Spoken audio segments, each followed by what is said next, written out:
Hi friends, welcome back to my channel. ಹೇಗಿದ್ದೀರಾ ಎಲ್ಲರೂ ಚೆನ್ನಾಗಿದ್ದೀರಾ ಅಂತ ಅಂದ್ಕೊಳ್ತೀನಿ. ನಾನಿವತ್ತು ನನ್ನ ಮಾರ್ನಿಂಗ್ ರೂಟೀನ್ ವ್ಲಾಗ್ನ ನಿಮ್ಮ ಜೊತೆ ಶೇರ್ ಮಾಡ್ಕೊಳ್ತಾ ಇದ್ದೀನಿ.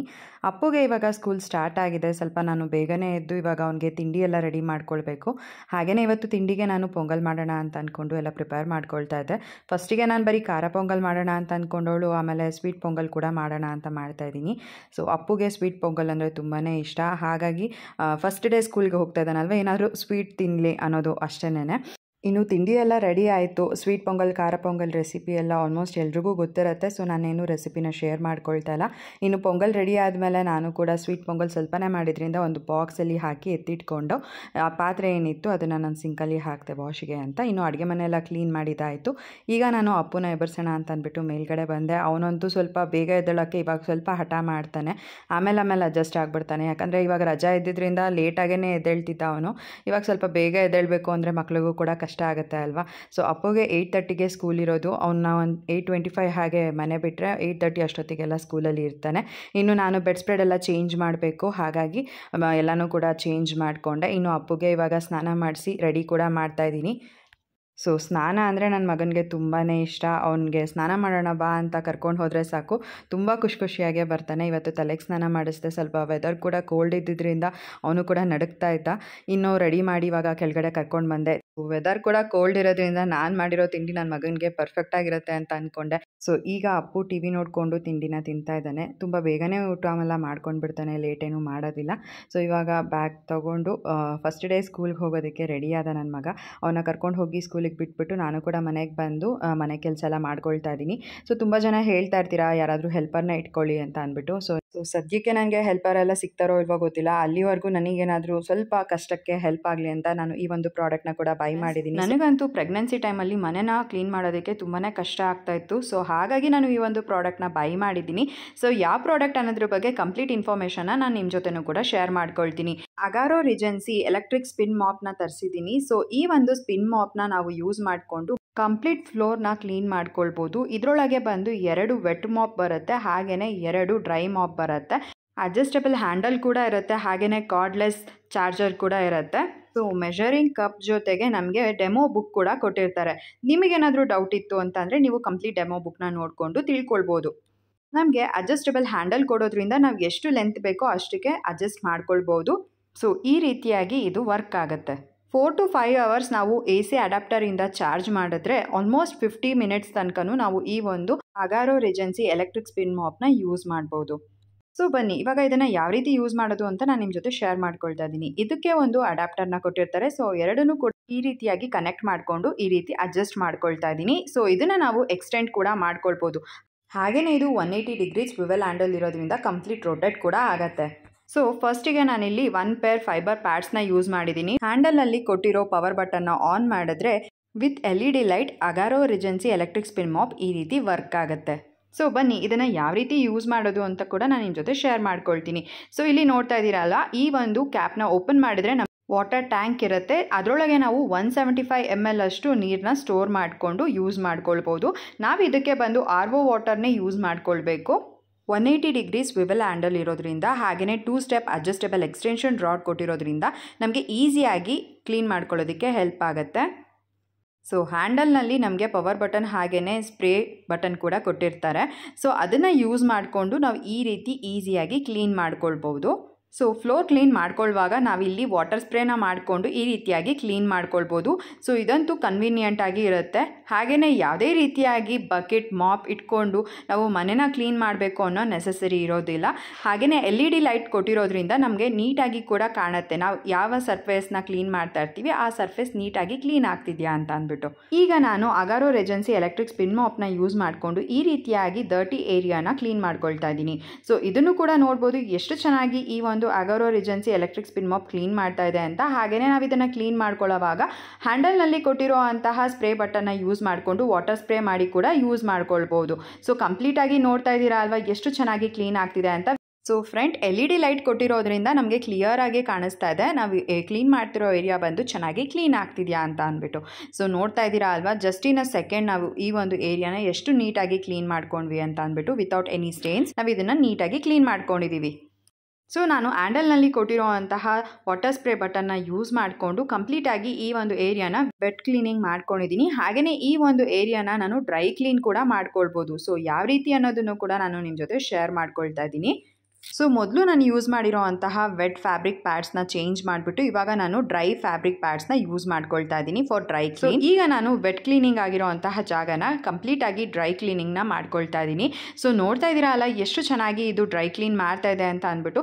ಪರ್ಸ್ನಲಿ ನನಗೆ ಅಂತೂ ಈ ಒಂದು ಪ್ರಾಡಕ್ಟ್ ತುಂಬಾ ಇಷ್ಟ ಆಯಿತು. ಈ ಒಂದು ಪ್ರಾಡಕ್ಟ್ನ ನಾವು ಲ್ಯಾಮಿನೇಟ್ ಫ್ಲೋರ್ ಆಗಿರ್ಬೋದು, ವುಡನ್ ಫ್ಲೋರ್ ಆಗಿರ್ಬೋದು, ಹಾಗೆಯೇ ಟೈಲ್ಸ್ ಫ್ಲೋರ್ ಮೇಲೆ, ಮಾರ್ಬಲ್ ಫ್ಲೋರ್ ಮೇಲೆ ಕೂಡ ಯೂಸ್ ಮಾಡ್ಬೋದು. So Agaro regency electric spin ಮಾಪ್ನ ನಾವು 4 ಅವರ್ ಚಾರ್ಜ್ ಮಾಡಿದ್ರೆ ಅಪ್ ಟು 50 ಮಿನಿಟ್ಸ್ ಕಾರ್ಡ್ಲೆಸ್ ಯೂಸೇಜ್ನ ಮಾಡ್ಬೋದು. ಹಾಗೆಯೇ ಅಗಾರೋ ರೆಜೆನ್ಸಿ ಎಲೆಕ್ಟ್ರಿಕ್ ಸ್ಪಿನ್ ಮಾಪಿಗೆ 1 ಇಯರ್ ವಾರಂಟಿ ಕೂಡ ಇರುತ್ತೆ.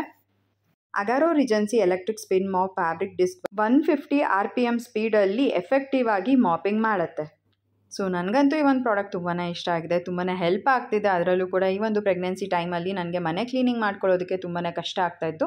ಸೊ ಈ ಒಂದು ಅಗಾರೋ ಅವರ ರೆಜೆನ್ಸಿ ಎಲೆಕ್ಟ್ರಿಕ್ ಸ್ಪಿನ್ ಮಾಪ್ನ ಯೂಸ್ ಮಾಡಿಕೊಂಡು ನನ್ನ ಕೆಲಸ ತುಂಬಾ ಈಸಿ ಆಗಿದೆ. ನನಗಂತೂ ಪರ್ಸ್ನಲಿ ತುಂಬ ಇಷ್ಟ ಆಯಿತು ಫ್ರೆಂಡ್ಸ್. ನಿಮಗೂ ಕೂಡ ಏನಾದರೂ ಈ ಒಂದು ಪ್ರಾಡಕ್ಟ್ ಬೇಕಂತ ಅಂದರೆ ಡಿಸ್ಕ್ರಿಪ್ಷನ್ ಬಾಕ್ಸ್ನಲ್ಲಿ ನಾನು ಈ ಒಂದು ಪ್ರಾಡಕ್ಟ್ನ ಲಿಂಕ್ ಕೊಟ್ಟಿರ್ತೀನಿ. ಸೊ ನೀವು ಕೂಡ ಬೈ ಮಾಡ್ಬೋದು. ಇನ್ನು ತುಂಬ ಜನ ಕೇಳ್ತಾ ಇದ್ದಿದ್ದು ಇವಾಗ ನಿಮಗೆ ಎಷ್ಟು ತಿಂಗಳು ಅಂತ ಅಂದ್ಬಿಟ್ಟು. ನನಗೆ ಇನ್ನೇನು ಫಸ್ಟ್ ಟ್ರೈಮಸ್ಟರ್ ಕಂಪ್ಲೀಟ್ ಆಗ್ತಾ ಬರ್ತಾ ಇದೆ. ಇನ್ನೇನೊಂದು ಕೆಲವೇ ದಿನಗಳಲ್ಲಿ ಫಸ್ಟ್ ಟ್ರೈಮಸ್ಟರ್ ಕೂಡ ಕಂಪ್ಲೀಟ್ ಆಗಿ ಸೆಕೆಂಡ್ ಟ್ರೈಮಸ್ಟರ್ಗೆ ಕಾಲಿಡ್ತಾ ಇದ್ದೀನಿ ಅಂತ ಹೇಳ್ಬೋದು. ಎಷ್ಟು ಬೇಗ ಟೈಮ್ ಹೋಯಿತು ಅಂತಲೇ ಗೊತ್ತಾಗಲಿಲ್ಲ. ನಿಜವಾಗ್ಲೂ ಇಷ್ಟು ಬೇಗ ನನಗೆ ಫಸ್ಟ್ ಟ್ರೈಮಸ್ಟರ್ ಕಂಪ್ಲೀಟ್ ಆಗೋಯ್ತಾ ಅಂತಲೇ ಅನ್ನಿಸ್ತಾ ಇದೆ. ನಿಜ ಫಸ್ಟ್ ಇನಿಷಿಯಲ್ ಸ್ಟೇಜಲ್ಲಿ ಸ್ವಲ್ಪ ಕಷ್ಟ ಆಗ್ತಾಯಿತ್ತು, ಬಟ್ ಇವಾಗ ನನಗೆ ಆರಾಮಾಗೇ ಇದ್ದೀನಿ ಅಂತ ಅನ್ನಿಸ್ತಾ ಇದೆ. ಸ್ವಲ್ಪ ವಾಮಿಟಿಂಗ್ ಫೀಲೆಲ್ಲ ಏನಿತ್ತು ಅದು ಕೂಡ ಕಡಿಮೆ ಆಗಿದೆ. ಸೊ ಫಸ್ಟಿಗೆ ಕಂಪೇರ್ ಮಾಡಿದ್ರೆ ಒಂದು ಸ್ವಲ್ಪ ಆರಾಮಾಗೇ ಇದ್ದೀನಿ ಅಂತ ನನಗೆ ಹಂಗೆ ಅನ್ನಿಸ್ತಾ ಇದೆ. ಸೊ ತುಂಬ ಜನ ತುಂಬ ಪ್ರೀತಿಯಿಂದ ಕಮೆಂಟ್ ಮಾಡ್ತೀರಾ. ನನಗಂತೂ ನಿಮ್ಮ ಕಮೆಂಟ್ಸ್ ಎಲ್ಲ ಓದಿ ತುಂಬಾ ಖುಷಿ ಆಗುತ್ತೆ. ಹಾಗೆಯೇ ಅಗಾರೋ ಅವರ ರೆಜೆನ್ಸಿಸ್ ಎಲೆಕ್ಟ್ರಿಕ್ ಸ್ಪಿನ್ ಮಾಪ್ನ ಯೂಸ್ ಮಾಡಿಕೊಂಡು ನಾನು ಮನೆಯೆಲ್ಲ ಕೂಡ ಕ್ಲೀನ್ ಮಾಡಿಕೊಂಡೆ. ಇನ್ನು ಇವಾಗ ಅದು ಮಾಪ್ದು ಫ್ಯಾಬ್ರಿಕ್ ಪ್ಯಾಡ್ ಏನಿದೆ ಅದನ್ನು ನೀಟಾಗಿ ವಾಶ್ ಮಾಡಿ ಎತ್ತಿಟ್ಕೊಳ್ತಾ ಇದ್ದೀನಿ. ನೆಕ್ಸ್ಟ್ ಟೈಮ್ ನಾವು ಈಸಿಯಾಗಿ ಯೂಸ್ ಮಾಡ್ಕೊಳ್ಬೋದು. ಇನ್ನು ಮೇಲೆ ನಾನು ಬೆಡ್ ಸ್ಪ್ರೆಡೆಲ್ಲ ಚೇಂಜ್ ಮಾಡೋಣ ಅಂತ ಬೆಳಗ್ಗೆ ಬೆಡ್ಶೀಟೆಲ್ಲ ತೆಗೆದಿಟ್ಟಿದ್ದೆ. ಇನ್ನು ಆವಾಗ ಮಾಡಬೇಕು ಅಂತಂದರೆ ಸುಮ್ಮನೆ ಲೇಟಾಗಿ ಹೋಗ್ಬಿಡ್ತಾಯಿತ್ತು. ಇನ್ನು ಅಪ್ಪನ ಸ್ಕೂಲಿಗೆ ಬಿಟ್ಬಿಟ್ಟು ಬಂದು ನಾನು ಎಲ್ಲ ಕೆಲಸಗಳನ್ನೂ ಮಾಡ್ಕೊಳ್ಳೋದು. ಇನ್ನು ಅವನಿಗೆ ಸ್ಕೂಲಿಗೆ ಕರ್ಕೊಂಬರೋ ಟೈಮಿಗೆ ನಾನು ಮನೆ ಕೆಲಸ ಎಲ್ಲ ಮಾಡಿ ಮುಗಿಸ್ಕೊಂಡು ಆರಾಮಾಗಿ ಸ್ನಾನ ಮಾಡಿ ಪೂಜೆ ಮಾಡಿ ಅವನ್ನ ಹೋಗಿ ಕರ್ಕೊಂಬರ್ಬೋದು. ಆಮೇಲೆ ಅವನ ಜೊತೆ ಟೈಮ್ ಸ್ಪೆಂಡ್ ಮಾಡ್ಬೋದು. ಇವಾಗ ಸ್ವಲ್ಪ ದಿನ ಅವನಿಗೆ ಹಾಫ್ ಡೇ ಇರೋದ್ರಿಂದ ನನಗೇನು ಅಷ್ಟಾಗಿ ಕಷ್ಟ ಅಂತ ಅನಿಸಲ್ಲ. ಫುಲ್ ಡೇ ಇದ್ರೇ ನಾನು ನನ್ನ ಮಗನ ಜಾಸ್ತಿ ಮಿಸ್ ಮಾಡ್ಕೊಳ್ತಾ ಇದ್ದೀನಿ ಅಂತ ಅನಿಸುತ್ತೆ. ಟಿ ವಿಲಿ ಸಾಂಗ್ಸ್ ಹಾಕ್ಕೊಂಡು ನಾನು ಕೂಡ ನನ್ನ ಮನೆ ಕೆಲಸಗಳನ್ನ ಮಾಡ್ಕೊಳ್ತೀನಿ. ಎಷ್ಟು ಬೇಗ ಟೈಮ್ ಹೊಟ್ಟೋಗುತ್ತೆ ಅಂತಲೇ ಗೊತ್ತಾಗೋದಿಲ್ಲ. ಹಾಗೆಯೇ ಟಿ ವಿನಲ್ಲಿ ಸಾಂಗ್ಸ್ ಏನಾದರೂ ಹಾಕ್ಕೊಂಡು ಕೇಳಿಕೊಂಡು ನಾನು ಮನೆ ಕೆಲಸ ಮಾಡ್ಕೊಳ್ತಾ ಇದ್ದರೆ ನನಗೂ ಕೂಡ ಆರಾಮಾಗಿ ನಾನು ಕೆಲಸ ಮಾಡ್ತಾಯಿದ್ದೀನಿ, ಬೇಗನೆ ನನ್ನ ಕೆಲಸಗಳೆಲ್ಲ ಮುಗಿತಾ ಇದೆ ಅನ್ನೋ ಫೀಲ್ ಇರುತ್ತೆ.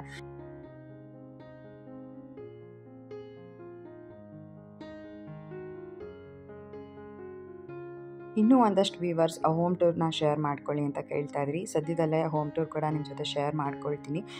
ನನಗೆ ನಮ್ಮ ಮನೆ ಕಂಪ್ಲೀಟಾಗಿ ಅರೇಂಜ್ ಮಾಡಿ ಆಮೇಲೆ ನಾನು ಶೇರ್ ಮಾಡ್ಕೊಳ್ಳೋಣ ಅಂತ ಅಂದ್ಕೊಂಡಿದ್ದು. ಅಂದರೆ ಒಂದಷ್ಟು ಐಟಮ್ಸ್ ಎಲ್ಲ ತೊಗೋಬೇಕು, ಡೆಕೋರೇಟ್ ಮಾಡಬೇಕು, ಆ ಥರದ್ದೆಲ್ಲ ಅಂದ್ಕೊಂಡಿದ್ದೆ. ಬಟ್ ನೀವೆಲ್ಲರೂ ಕೂಡ ಹೋಮ್ ಟೂರ್ನ ಶೇರ್ ಮಾಡ್ಕೊಳ್ಳಿ ಅಂತ ಕೇಳ್ತಾ ಇರೋದ್ರಿಂದ ಶೇರ್ ಮಾಡ್ಕೊಳ್ತೀನಿ. ಕಮ್ಮಿಂಗ್ ವ್ಲಾಗ್ಸಲ್ಲಿ ಕೂಡ ನಾನು ಏನೆಲ್ಲ ಐಟಮ್ಸ್ನ ತೊಗೊಳ್ತೀನಿ ಅನ್ನೋದನ್ನು ಕೂಡ ನಾನು ಇನ್ನೊಂದ್ಸಲಿ ಅದೆಲ್ಲ ಅರೇಂಜ್ ಮಾಡ್ಕೊಂಡ್ಮೇಲೆ ಕೂಡ ಇನ್ನೊಂದು ಹೋಮ್ ಟೂರ್ನ ಮಾಡ್ಬೋದಲ್ವ ಅಂತ ಅಂದ್ಕೊಂಡು ಸದ್ಯಕ್ಕೆ ಈಗ ನಮ್ಮ ಮನೆ ಹೇಗಿದೆ ಅದೇ ಪ್ರಕಾರದಲ್ಲಿ ನಾನೊಂದು ಹೋಮ್ ಟೂರ್ನ ಮಾಡಿಕೊಂಡು ನಿಮ್ಮ ಜೊತೆ ಶೇರ್ ಮಾಡ್ಕೊಳ್ತೀನಿ. ಸದ್ಯದ ವೀಕಲ್ಲೇ ನಾನು ಶೇರ್ ಮಾಡ್ಕೊಳ್ತೀನಿ. ನೋಡೋಣ ನೀವೆಲ್ಲರೂ ಇಷ್ಟಪಡ್ತೀರಾ ಅಂತ ಕೂಡ ಅಂದ್ಕೊಂಡಿದ್ದೀನಿ. ಇರೋದ್ರೊಳಗೆ ನಾನು ಮಿನಿಮಲ್ ಆಗಿ ಸದ್ಯಕ್ಕೆ ನಮ್ಮನೆ ಯಾವ ರೀತಿ ಡೆಕೋರೇಟ್ ಮಾಡ್ಕೊಳ್ಬೇಕೋ ಆ ರೀತಿಯಾಗಿ ಮಾಡ್ಕೊಂಡಿದ್ದೀನಿ.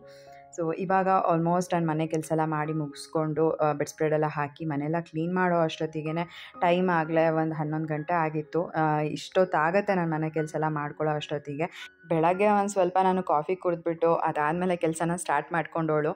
ತುಂಬಾ ಹೊಟ್ಟೆ ಹಸಿತಾ ಇತ್ತು. ಸರಿ ಅಂದ್ಬಿಟ್ಟು ಫಸ್ಟು ಹೋಗಿ ತಿಂಡಿ ತಿಂದ್ಬಿಡೋಣ, ಆಮೇಲೆ ನಾನು ಹೋಗಿ ಸ್ನಾನ ಮಾಡಿಕೊಂಡು ದೇವ್ರ ಪೂಜೆಗೆಲ್ಲ ರೆಡಿ ಮಾಡ್ಕೊಳ್ಳೋಣ ಅಂತ ಅಂದ್ಕೊಂಡೆ.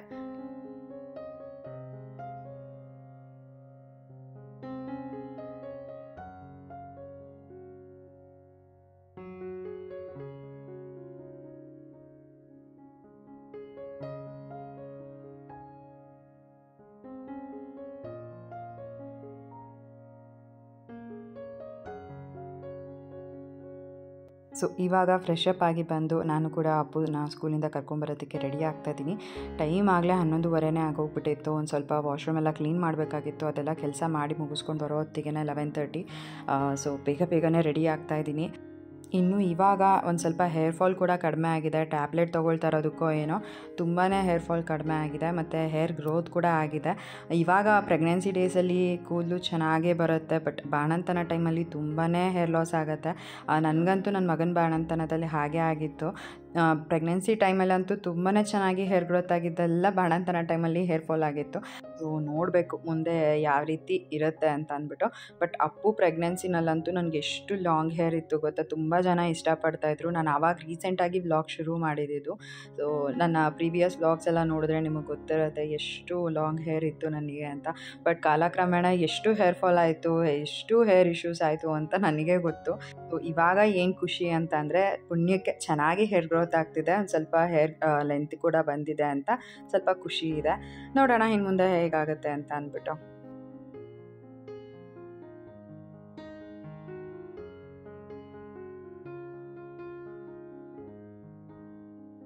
ಸೊ ಬೇಗನೆ ರೆಡಿ ಆಗಿಬಿಟ್ಟು ಪೂಜೆ ಮಾಡೋಣ ಅಂತ ಅಂದ್ಬಿಟ್ಟು ಕೆಳಗಡೆ ಬಂದೆ. ಹಿಂದಿನ ದಿನ ಅಮ್ಮನ ಮನೆಗೆ ಹೋಗಿದ್ದೆ. ಅಲ್ಲಿ ಒಂದು ಸ್ವಲ್ಪ ಅಮ್ಮ ಮಲ್ಲೆ ಹೂವು ತೊಗೊಂಡಿದ್ರು ಅಂತ ಅಂದ್ಬಿಟ್ಟು ನನಗೂ ಕೂಡ ತೊಗೊಂಡು ಹೋಗು ಅಂತ ಹೇಳಿದ್ರು. ನಾನು ಅಲ್ಲೇ ಒಂದು ಸ್ವಲ್ಪ ಬಿಡಿ ಹೂವು ಏನಿತ್ತು ಅದನ್ನೆಲ್ಲ ಕಟ್ಕೊಂಡು ಬಂದಿದ್ದೆ. ಆಲ್ಮೋಸ್ಟ್ ಒಂದು 2 ಮೊಳ ಆಗುವಷ್ಟು. ನನಗೇನೆಂದರೆ ಮನೆಯಲ್ಲಿ ಕೂಡ ಒಂದು ಸ್ವಲ್ಪ ಸಾವಂತಿಗೆ ಹೂವು ಅವೆಲ್ಲ ಇತ್ತು. ಸೊ ಸಾವಂತಿಗೆ ಹೂವನ್ನೆಲ್ಲ ಮುಡಿಸ್ಬಿಟ್ಟು ಇವಾಗ ನಾನು ಒಂದು ಸ್ವಲ್ಪ ದೇವರಿಗೆ ನಾನೇನು ಕಟ್ಟಿದ್ದೆ ಮಲ್ಲೆ ಹೂವು ಅದನ್ನು ಕೂಡ ಈ ರೀತಿಯಾಗಿ ಮುಡಿಸ್ಬಿಟ್ಟು ರೆಡಿ ಮಾಡ್ಕೊಂಡಿದ್ದೀನಿ ದೇವ್ರ ಮನೆನ. ಇವಾಗ ದೀಪ ಹಚ್ಚಿ ಪೂಜೆ ಮಾಡಿ ಅದಾದಮೇಲೆ ಒಂದು 5 ನಿಮಿಷ ಕೂತ್ಕೊಂಡು ಆಮೇಲೆ ಅಪ್ಪನ ಕರ್ಕೊಂಬರೋದಕ್ಕೆ ಅಂತ ಹೋಗ್ತೀನಿ. ಸೊ ನನಗೆ ಮನೆಯಲ್ಲಿ ಪೂಜೆ ಮಾಡಿದ್ರೆ ನಾನು ಮನೆಯಲ್ಲಿ ಎಲ್ಲ ಕೆಲಸಗಳನ್ನೂ ಕಂಪ್ಲೀಟ್ ಮಾಡಿದ್ದೀನಿ, ನೆಮ್ಮದಿಯಾಗಿ ಕೂತಿ ಪೂಜೆ ಮಾಡಿದ್ದೀನಿ ಅಂತ ಏನೋ ಒಂಥರ ಸಮಾಧಾನ ಅಂತ ಅನಿಸುತ್ತೆ. ಸೊ ಪ್ರತಿನಿತ್ಯ ನಮ್ಮ ಮನೆಯಲ್ಲಿ ಬೆಳಗ್ಗೆ ಸಂಜೆ 2 ಟೈಮು ಕೂಡ ದೀಪ ಹಚ್ತೀನಿ. ಅದೇನೋ ನನಗೊಂಥರ ಪಾಸಿಟಿವಿಟಿ ಫೀಲ್ ಆಗುತ್ತೆ. ಯಾರೋ ಏನೋ ಹೇಳ್ತಾರೆ ಅಂತನೂ ಅಲ್ಲ, ಹಾಗೆಯೇ ಅದನ್ನು ಫಾಲೋ ಮಾಡಲೇಬೇಕು ಅಂತ ರೂಲ್ಸಿಂದನೂ ಅಲ್ಲ, ನನ್ನ ಮನಸ್ಸಿಗೆ ನೆಮ್ಮದಿ ಇರುತ್ತೆ. ಸೊ ಹಾಗಾಗಿ ನಾನು ಮನೆಯಲ್ಲಿ ಪ್ರತಿನಿತ್ಯ ಪೂಜೆ ಮಾಡ್ತೀನಿ.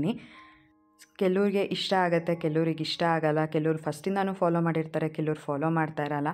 ಸೊ ನಮ್ಮ ಮನೆಯಲ್ಲಿ ನಾವು ಬೆಳಗ್ಗೆ ಮತ್ತು ಸಂಜೆ 2 ಟೈಮ್ ಕೂಡ ಪೂಜೆ ಮಾಡೋದನ್ನು ಅವಾಗಿಂದನೂ ಫಾಲೋ ಮಾಡ್ಕೊಂಡು ಬಂದಿರೋದ್ರಿಂದ ಮದುವೆ ಮಾಡ್ಕೊಂಡು ಬಂದಮೇಲೂ ಕೂಡ ನಾನು ಅದನ್ನೇ ಫಾಲೋ ಮಾಡ್ತಾಯಿದ್ದೀನಿ ಅಷ್ಟೇ. ಸೊ ಮನೆಯಲ್ಲಿ ಹೇಳ್ಕೊಟ್ಟಿರೋದು ಈ ರೀತಿ, ಅದನ್ನು ಫಾಲೋ ಮಾಡೋದ್ರಿಂದ ನಮಗೊಂಥರ ಸಮಾಧಾನ ಅಷ್ಟೇ. ಇನ್ನು ಅಪ್ಪನ ಸ್ಕೂಲಿಂದ ಕರ್ಕೊಂಡು ಬಂದಮೇಲೆ ಅವನಿಗೆ ಊಟ ಮಾಡಿಸಿ ಇವಾಗ ಮಲಗಿಸಿದ್ದು ಕೂಡ ಆಯಿತು. ಸರಿ ಮಧ್ಯಾಹ್ನ ಹಾಗೆ ನಾನು ಡ್ರೈ ಫ್ರೂಟ್ಸ್ ಪೌಡರ್ನ ಕೂಡ ಮಾಡ್ಕೊಳ್ಳೋಣ ಅಂತ ಅಂದ್ಕೊಂಡೆ.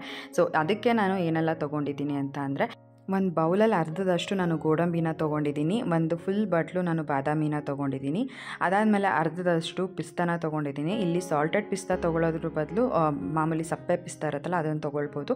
ಇನ್ನೂ ಒಂದು 10 ಏಲಕ್ಕಿನ ತೊಗೊಂಡಿದ್ದೀನಿ. ಆಮೇಲೆ 2 ಬಟ್ಲಷ್ಟು ನಾನು ಸಕ್ಕರೆನ ತೊಗೊಂಡಿದ್ದೀನಿ. ಸೊ ಇಷ್ಟು ಇಂಗ್ರೀಡಿಯೆಂಟ್ಸ್ ಬೇಕು ನಾವು ಡ್ರೈ ಫ್ರೂಟ್ಸ್ ಪೌಡರ್ನ ಮಾಡ್ಕೊಳ್ಳೋದಕ್ಕೆ. ಸೊ ಫಸ್ಟಿಗೆ ನಾನಿಲ್ಲಿ ಒಂದು 2 ಕಪ್ ಅಷ್ಟೇನು ಸಕ್ಕರೆ ತೊಗೊಂಡಿದ್ದೆ ಅದನ್ನು ಪೌಡರ್ ಮಾಡ್ಕೊಳ್ತಾ ಇದ್ದೀನಿ ಏಲಕ್ಕಿನ ಹಾಕ್ಕೊಂಡು. ಸೊ 2 ರೌಂಡ್ ನಾನಿಲ್ಲಿ ಸಕ್ಕರೆನ ಪೌಡರ್ ಮಾಡ್ಕೊಳ್ತಾ ಇದ್ದೀನಿ ಏಲಕ್ಕಿನ ಹಾಕ್ಕೊಂಡು. ಸೊ ಏಲಕ್ಕಿ ಹಾಕೋದ್ರಿಂದ ಡ್ರೈ ಫ್ರೂಟ್ಸ್ ಪೌಡರ್ ತುಂಬಾ ಚೆನ್ನಾಗಿ ಬರುತ್ತೆ. ಹಾಗೆಯೇ ಅದು ಘಮ ಕುಡಿಯುವಾಗ ಕೂಡ ಹಾಲಿಗೆ ಹಾಕ್ಕೊಂಡು ತುಂಬಾ ಚೆನ್ನಾಗಿ ಅನಿಸುತ್ತೆ. ನಾನು ಅಪ್ಪುಗೆ ಅಂತ ಅಂದ್ಬಿಟ್ಟು ಹೊರಗಡೆಯಿಂದ ಬೋರ್ನ್ವಿಟಾ ಆಗಿರ್ಬೋದು, ಬೂಸ್ಟ್ ಆಗಿರ್ಬೋದು ಅದೆಲ್ಲ ಏನೂ ತೊಗೊಂಡು ಬರೋದಿಲ್ಲ. ಮನೆಯಲ್ಲಿ ಈ ರೀತಿ ಡ್ರೈ ಫ್ರೂಟ್ಸ್ ಪೌಡರ್ನ ಮಾಡ್ಕೊಳ್ತೀನಿ. ಇನ್ನು ಬೆಳಗ್ಗೆ ಒಂದ್ಸಲಿ ಇಷ್ಟಪಟ್ಟು ಅವನು ಹಾಲನ್ನ ಕುಡಿತಾನೆ, ಇಲ್ಲ ಅಂತಂದರೆ ಕಂಪಲ್ಸರಿ ಅವನಿಗೆ ಸಂಜೆ ಅಂತೂ ಹಾಲು ಕೊಡ್ತೀನಿ. ಸೊ ಬೆಳಗ್ಗೆ ಟೈಮ್ ಏನಾಗೋಗ್ಬಿಡುತ್ತೆ ಅಂತಂದರೆ ಅವನು ಹಾಲು ಕುಡಿಯೋ ಟೈಮಲ್ಲಿ ತಿಂಡಿ ತಿನ್ನಲ್ಲ, ಹಾಗಾಗಿ ತಿಂಡಿ ಸ್ಕಿಪ್ ಮಾಡಿಬಿಡ್ತಾನಲ್ಲ ಅನ್ನೋ ಒಂದು ಕಾರಣಕ್ಕೆ ನಾನು ಸಂಜೆ ಹಾಲನ್ನ ಅವನಿಗೆ ಕೊಡ್ತೀನಿ. ಸೊ ಇವಾಗ 2 ರೌಂಡ್ ಸಕ್ಕರೆನ ಪೌಡರ್ ಮಾಡ್ಕೊಂಡಿದ್ದಾಗಿದೆ. ಸೊ ಈ ಥರ ಒಂದು ಬೌಲಲ್ಲಿ ಅದನ್ನು ಹಾಕ್ಕೊಳ್ತಾ ಇದ್ದೀನಿ.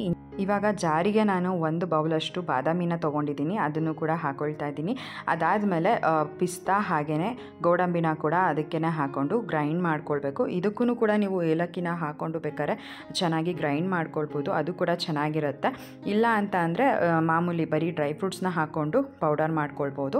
ಸೊ ಅದಂತೂ ನಿಜವಾಗ್ಲೂ ನಿಮ್ಗೆ ಟೇಸ್ಟ್ ಹೆಂಗಿರುತ್ತೆ ಅಂತಂದರೆ ನೀವು ಹೊರಗಡೆ ಹೋಗಿ ಬಾದಾಮ್ ಪೌಡರ್ ತೊಗೊಂಡು ಬಂದು ಯೂಸ್ ಮಾಡ್ತಿರಲ್ಲ, ಸೇಮ್ ಅದೇ ಟೇಸ್ಟ್ ನಿಮಗೆ ಮನೆಯಲ್ಲೇ ನೀವು ಮಾಡ್ಕೊಳ್ಬೋದು. ಇನ್ನು ನಾನು ಇದಕ್ಕೆ ಒಂದು ಸ್ವಲ್ಪ ಅರಿಶಿನ ಪುಡಿನ ಹಾಕ್ಕೊಳ್ಬೇಕಾಗಿತ್ತು, ಸಕ್ಕರೆ ಪೌಡರ್ ಮಾಡೋವಾಗಲೇ ಹಾಕೋಬೋದಾಗಿತ್ತು, ಬಟ್ ನನಗೆ ಅಲ್ಲಿ ಮಿಸ್ ಆಯಿತು. ನಾನು ಅದನ್ನು ಡೈರೆಕ್ಟಾಗಿ ಇವಾಗಲೇ ಮಿಕ್ಸ್ ಮಾಡ್ಕೊಳ್ತಾ ಇದ್ದೀನಿ. ಸೊ ಡ್ರೈ ಫ್ರೂಟ್ಸ್ ಪೌಡರ್ 2 ಸಲ ನಾನು ಗ್ರೈಂಡ್ ಮಾಡ್ಕೊಂಡಿದ್ದೀನಿ. ಇವಾಗ ಅದೇನು ಅರಿಶಿನ ಪುಡಿ ಇದೆ ಅದನ್ನು ನಾನು ಇದಕ್ಕೇ ಹಾಕ್ಕೊಂಡು ಪೌಡರಿಗೆ ಚೆನ್ನಾಗಿ ಮಿಕ್ಸ್ ಮಾಡ್ಕೊಳ್ತಾ ಇದ್ದೀನಿ. ಸೊ ನನಗೆ ಈ ಒಂದು ಡ್ರೈ ಫ್ರೂಟ್ಸ್ ಪೌಡರ್ ಬಂದುಬಿಟ್ಟು ಆಲ್ಮೋಸ್ಟ್ 1 ಮಂತ್ ಅಂತೂ ಯೂಸ್ ಆಗುತ್ತೆ ಅಪ್ಪುಗೆ. ಆಮೇಲೆ ಮತ್ತೆ ನಾನು ಫ್ರೆಶ್ ಆಗಿ ಮಾಡ್ಕೊಳ್ತೀನಿ. ಹೊರಗಡೆ ಹೋಗಿ ನಾವು ತೊಗೊಂಡು ಬಂದು ಮಕ್ಕಳಿಗೆ ಕೊಡೋದ್ರಿಂದ ಸುಮ್ಮನೆ ಅದರಲ್ಲಿ ಪ್ರಿಸರ್ವೇಟಿವ್ಸ್ ಹಾಕಿರ್ತಾರೋ ಏನೋ, ಬಟ್ ನಾವೇ ಮನೆಯಲ್ಲಿ ಮಾಡ್ಕೊಳ್ಳೋದ್ರಿಂದ ನಾವೇ ಮಾಡಿದ್ದೀವಿ ಅನ್ನೋ ಒಂದು ಖುಷಿ ಕೂಡ ಇರುತ್ತೆ. ಹಾಗೆಯೇ ಮಕ್ಕಳಿಗೆ ಕೊಡೋದ್ರಿಂದ ತುಂಬಾ ಒಳ್ಳೆಯದು ಅಂತ ಹೇಳ್ಬೋದು. ಇವಾಗ ನಾನು ಒಂದು ಗ್ಲಾಸ್ಗೆ 1 ಸ್ಪೂನಷ್ಟು ಡ್ರೈ ಫ್ರೂಟ್ಸ್ ಪೌಡರ್ನ ಹಾಕ್ಕೊಂಡಿದ್ದೀನಿ. ಆಮೇಲೆ ಹಾಲು ಏನು ಬಿಸಿ ಮಾಡಿ ಇಟ್ಕೊಂಡಿದ್ದೆ ಅದನ್ನು ನಾನು ಹಾಕ್ಬಿಟ್ಟು ಚೆನ್ನಾಗಿ ಮಿಕ್ಸ್ ಮಾಡಿ ಅಪ್ಪುಗೆ ಕೊಡ್ತೀನಿ. ಸೊ ಅವನು ಕೂಡ ತುಂಬ ಖುಷಿಯಾಗೇ ಕುಡಿತಾನೆ. ಪ್ರತಿ ಸಲಿನೂ ನಾನು ಇದೇ ಮೆಷರ್ಮೆಂಟಲ್ಲೇ ಮಾಡ್ಕೊಳ್ಳೋದು. ಬಟ್ ಫಸ್ಟ್ ಟೈಮ್ ನಾನು ಏನು ಮಾಡಿದ್ದೆ, ಆವಾಗ ನಾನು ಸ್ವಲ್ಪ ಡ್ರೈ ಫ್ರೂಟ್ಸ್ನೆಲ್ಲ ಡ್ರೈ ಫ್ರೈ ಮಾಡ್ಕೊಂಡಿದ್ದೆ. ಸೊ ಆವಾಗ ಒಂದು ಸ್ವಲ್ಪ ಜಿಡ್ ಥರ ಆಗೋಗ್ಬಿಟ್ಟಿತ್ತು. ಬಟ್ ಆಮೇಲೆ ನನಗೆ ಗೊತ್ತಾಗಿತ್ತು, ನಾವು ಡ್ರೈ ಫ್ರೈ ಮಾಡಿಕೊಂಡು ಆಮೇಲೆ ಗ್ರೈಂಡ್ ಮಾಡೋದ್ರಿಂದ ಸ್ವಲ್ಪ ಜಿಡ್ಡಿನ ಅಂಶ ಬಿಡುತ್ತೆ ಅಂತ. ಹಾಗಾಗಿ ನಾನು ಸ್ವಲ್ಪ ಏನು ಡ್ರೈ ಫ್ರೈ ಮಾಡ್ಕೊಳ್ತಾ ಇದ್ದೆ ಅದನ್ನು ಸ್ಟಾಪ್ ಮಾಡಿಬಿಟ್ಟು ಜಸ್ಟ್ ನಾನು ಅದನ್ನು ಹಾಗೆ ಗ್ರೈಂಡ್ ಮಾಡ್ಕೊಳ್ಳೋದಕ್ಕೆ ಸ್ಟಾರ್ಟ್ ಮಾಡಿದೆ. ಆಮೇಲೆ ಡ್ರೈ ಫ್ರೂಟ್ಸ್ ಪೌಡರ್ ತುಂಬಾ ಚೆನ್ನಾಗಿ ಬರ್ತಾಯಿತ್ತು. ಒಂದು ಬಾಟಲಲ್ಲಿ ನಾನು ಏನು ಫಿಲ್ ಮಾಡ್ಕೊತಾ ಇದ್ದೀನಿ ಅದನ್ನು ನಾನು ಫ್ರಿಜ್ಜಲ್ಲಿ ಸ್ಟೋರ್ ಮಾಡ್ಕೊಳ್ತೀನಿ. ಇನ್ನೊಂದು ಬಾಟಲಲ್ಲಿ ನಾನು ದಿನನಿತ್ಯ ಏನು ಬೇಕು ನನ್ನ ಮಗನಿಗೆ ಅದನ್ನು ಯೂಸ್ ಮಾಡೋದಕ್ಕೆ ಅಂತ ಒಂದು ಬಾಟಲಲ್ಲಿ ಹಾಕಿಟ್ಕೊಳ್ತೀನಿ. ಆಲ್ಮೋಸ್ಟ್ ನನಗೆ ಇವಾಗ ನಾನು ಏನು ಮಾಡಿಕೊಂಡೆ ಆ ಒಂದು ಮೆಷರ್ಮೆಂಟಿಗೆ 1 kg ಫುಲ್ ಬಾಟಲ್ ಆಯಿತು. ಹಾಗೆಯೇ ಇನ್ನೊಂದು ಬಾಟಲಲ್ಲಿ ಅರ್ಧದಷ್ಟು ಆಯಿತು. ಸೊ ಇನ್ನು ಅರ್ಧದಷ್ಟು ಏನಾಗಿದೆ ಅಲ್ವಾ, ಅದನ್ನು ನಾನು ದಿನ ಯೂಸ್ ಮಾಡ್ಕೊಳ್ಳೋದಕ್ಕೆ ಅಂತ ಒಂದು ಸಪ್ರೇಟಾಗಿ ಹಾಕಿಟ್ಕೊಂಡಿದ್ದೀನಿ. ಸೊ ನೋಡ್ಬೋದು ಆಲ್ಮೋಸ್ಟ್ ಒಂದು ಅರ್ಧ kg ಬಾಟಲಲ್ಲಿ ಅರ್ಧದಷ್ಟು ಬಂತು. ಆಲ್ಮೋಸ್ಟ್ ಒಂದು 1/4 kg ಅಷ್ಟು ಅಂತಲೇ ಅನ್ಬೋದು. ಸೊ ಮನೆಯಲ್ಲೇ ನಾವು ಈ ರೀತಿಯಾಗಿ ಡ್ರೈ ಫ್ರೂಟ್ಸ್ ಪೌಡರ್ ಮಾಡ್ಕೊಳ್ಬೋದು ಅಂತಂದರೆ ನಮಗೂ ಕೂಡ ತುಂಬ ಖುಷಿಯಾಗುತ್ತೆ. ಹಾಗೆಯೇ ಮಕ್ಕಳಿಗೆ ಕೊಡೋದಕ್ಕೆ ಕೂಡ ತುಂಬ ಸೇಫ್ ಅಂತ ಅನಿಸುತ್ತೆ. ಇನ್ನು ಸಂಜೆ ನಾನು ಅಪ್ಪುಗೆ ಡ್ರೈ ಫ್ರೂಟ್ಸ್ ಪೌಡರ್ನ ಮಾಡಿಬಿಟ್ಟು ನಾನು ಕೂಡ ನನ್ನ ಕಾಫಿನ ಮಾಡಿಕೊಂಡು ನನ್ನ ಫೇವ್ರೆಟ್ ಪ್ಲೇಸಿಗೆ ಬಂದೆ.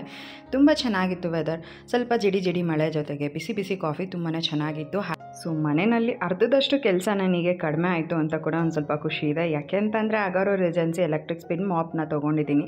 ಅದು ಆಲ್ಮೋಸ್ಟ್ ನನಗೆ ಮನೆ ಕಂಪ್ಲೀಟ್ ಕ್ಲೀನ್ ಮಾಡೋದಕ್ಕೆ ತುಂಬಾ ಹೆಲ್ಪ್ ಮಾಡ್ತಾ ಇದೆ.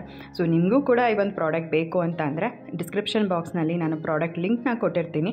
ಸೊ ಚೆಕ್ ಮಾಡಿ. ಐ ಹೋಪ್ ಈ ಒಂದು ವ್ಲಾಗ್ ಕೂಡ ನಿಮ್ಗೆ ಇಷ್ಟ ಆಗಿದೆ ಅಂತ ಅಂದ್ಕೊಳ್ತೀನಿ. ಈ ಒಂದು ವ್ಲಾಗ್ ನಿಮ್ಗೆ ಇಷ್ಟ ಆಗಿದ್ರೆ ಲೈಕ್ ಮಾಡಿ, ಕಮೆಂಟ್ ಮಾಡಿ, ಶೇರ್ ಮಾಡಿ. ಇನ್ನೂ ಯಾರು ನನ್ನ ಯೂಟ್ಯೂಬ್ ಚಾನಲ್ನ ಸಬ್ಸ್ಕ್ರೈಬ್ ಮಾಡ್ಕೊಳ್ದಲ್ಲೇ ನೋಡ್ತಾ ಇದ್ದೀರಾ, ದಯವಿಟ್ಟು ನನ್ನ ಯೂಟ್ಯೂಬ್ ಚಾನಲ್ನ ಸಬ್ಸ್ಕ್ರೈಬ್ ಮಾಡಿಕೊಂಡು ನೋಡಿ. ಸಿಗೋಣ ಮುಂದಿನ ವಿಡಿಯೋನಲ್ಲಿ. Thanks for watching. ಬಾಯ್.